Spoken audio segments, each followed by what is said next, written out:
Baik, beberapa hari sebelum pilihan raya negeri Johor diadakan, 12 Mac nanti akan kita saksikan hari pengundian untuk pilihan raya negeri Johor yang mungkin agak bersejarah kerana ia adalah PRN yang pertama yang akan menyaksikan kehadiran pengundi 18 hingga 20 tahun. Undi 18 akan berkuat kuasa di PRN Johor selaku PRN pertama yang akan menyaksikan golongan ini turun untuk mengundi. Tapi banyak kisah yang kita boleh singkap dan banyak sudut kita boleh lihat PRN ini. Antaranya adalah calon wanita. Kita lihat di beberapa PRN sebelum ini termasuk Melaka dan sebagainya masih lagi terdapat tuntutan untuk kita meramaikan lagi calon dan perwakilan wanita yang begitu penting dalam perjalanan penggubalan dasar dan juga kepada negara secara keseluruhannya. Apa yang kita boleh jangka di PRN Johor? Buat masa sekarang ini, gambaran berkenaan dengan semua calon yang akan diturunkan oleh semua parti besar tidak begitu jelas lagi. Ada sedikit yang sudah diumumkan, ramai yang masih belum diumumkan. Jadi apa yang kita boleh jangkakan? Saya mahu berbincang bersama dengan Profesor Dr. Kartini Abu Talib, Timbalan Pengarah KITA UKM. Prof, melihat kepada trend dalam PRN-PRN yang lepas, khasnya Melaka, Sarawak, adakah Prof menjangkakan kali ini kita akan saksikan lebih ramai wajah wanita dikemukakan sebagai calon dalam PRN Johor? Okey, terima kasih Luqman atas soalannya. Pertama sekali kita lihat pada PRU 14 DUN Johor 2018 yang lalu dia ada 16 calon wanita keseluruhan yang diketengahkan oleh BN dan Pakatan Harapan sendiri iaitu kalau kita lihat populasinya dalam 28.5% wanita berbanding calon lelaki bagi 56 kursi DUN. Sementara di PRU DUN Melaka 2021 kita saksikan terdapat 11 calon wanita keseluruhan yang diketengahkan oleh BN dan PH iaitu bersamaan 39.3% daripada calon lelaki bagi 28 kerusi DUN di Melaka. Balik kepada soalan Luqman berkenaan PRN Johor, dari segi partisipasi, kalau melihat kepada dua-dua PRU 14 dengan PRN DUN Melaka, kita telah nampak ada peningkatan. Di Melaka telah melebihi hampir 40%, sementara DUN Johor 2018 hampir 30%. Cuma dalam hakikat pilihan raya, walaupun telah ada peningkatan jumlah calon wanita, yang paling penting ialah winnable candidate yang boleh memberi kemenangan parti. Bilangan partisipasi calon wanita secara amnya saya kira telah bertambah. Tetapi impak yang penting ialah keupayaan calon wanita untuk menang di kerusi DUN yang ditandingi dengan lawan berpenjuru yang rata-ratanya lelaki. Jadi keupayaan ini yang saya lihat masih lagi kurang, masih lagi rendah. Mengapa? Ada stigma ke? Adakah ada stigma yang selalu diletakkan pada calon wanita dalam kalangan pengundi apabila mereka dibariskan bersama dengan calon lelaki? Okey, kalau tengok dalam keadaan kontemporari kini, saya kira cabaran untuk meyakinkan pengundi bahawa wanita boleh memimpin adalah satu klise lama yang kurang relevan dalam masyarakat Malaysia kini kerana wanita telah pun terbukti boleh memimpin dan diterima rakyat. Misalnya kalau kita perhatikan DUN Johor PRU 14 yang lalu, Zaitun Ismail N16 Sungai Balang, Nur Hayati Bacok N15 Maharani, Rashidah Ramli N22 Parit Raja, Rashidah Ismail N35 Pasir Raja antara wanita yang menang di kawasan DUN Johor yang lalu. Kalau kita perhatikan untuk cabaran masa kini, yang besar sekali cabarannya ialah keupayaan untuk menguasai media sosial. Sebab TikTokization of campaign, TikTok sekarang ni, TikTokization of campaign dan sebaran video peribadi yang menarik yang boleh mendekatkan diri calon dengan rakyat, semua ini memerlukan kemahiran teknologi dan sokongan keuangan yang kukuh.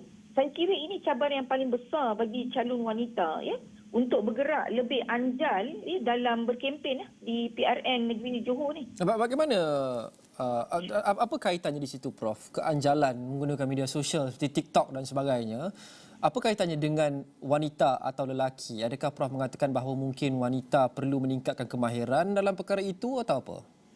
Okey, kebanyakan gadget savvy ni dikuasai oleh orang lelaki dan keupayaan kekukuhan dari segi keuangan juga memberi banyak kelebihan kepada calon lelaki berbanding wanita. Dia kena hire someone untuk bantu dia dari segi nak mempopularkan diri menerusi TikTok dan sebagainya. Dan dia perlu ada idea pengisian kepada TikTok itu sendiri.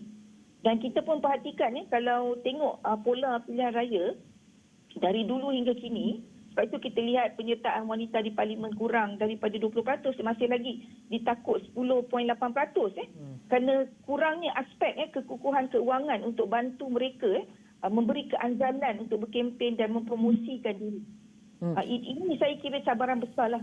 Wanita kena bergantung pada kemahiran tertentu untuk berkempen. Ya, sekarang ni Prof, kita sering melihat banyak parti mahu memperlihatkan diri mereka itu ke depan. Jadi mereka mahu mencanangkan kepada pengundi bahawa mereka lah yang mencalonkan paling ramai calon muda, mereka yang mencalonkan paling ramai calon wanita dan sebagainya. Tapi jika mereka terlampau obsesi untuk membuat demikian, ada atau tidak bahaya parti-parti ini akan letakkan calon wanita hanya untuk penuhi kuota sahaja, dan mungkin ada parti yang letakkan wanita di kerusi-kerusi yang selamat yang mereka tahu sudah tentu boleh menang untuk memenuhi kuota sekian-sekian bilangan wanita kita letakkan. Okey. Kalau diperhatikan, kita tengok bola berdasarkan PRU 14 bagi kawasan Dor di Johor, kebanyakan calon wanita yang bertanding bertemu dengan lawan 2 atau 3 penjuru. Semuanya macam N15 Maharani, Nur Hayati Bacuk, walaupun daripada KR, tapi dia berdepan dengan Dr. Muhammad Taslim Pas dan juga Asyari Mat Sarip BN, tetapi dia menang dengan majoriti 5,674.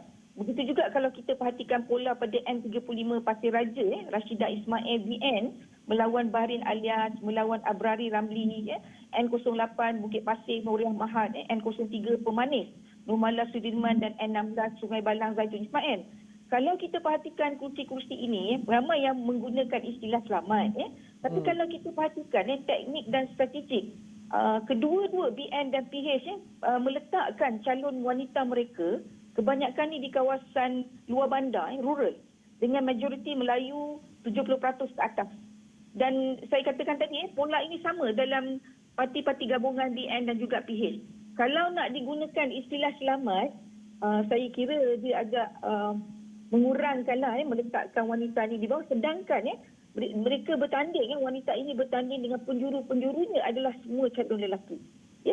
Jadi bukan soal kerusi selamat ataupun tempat yang selamat untuk wanita, tetapi melihat kepada faktor demografi, faktor spasial iaitu rural, semi-urban dan urban untuk meletakkan winnable candidate.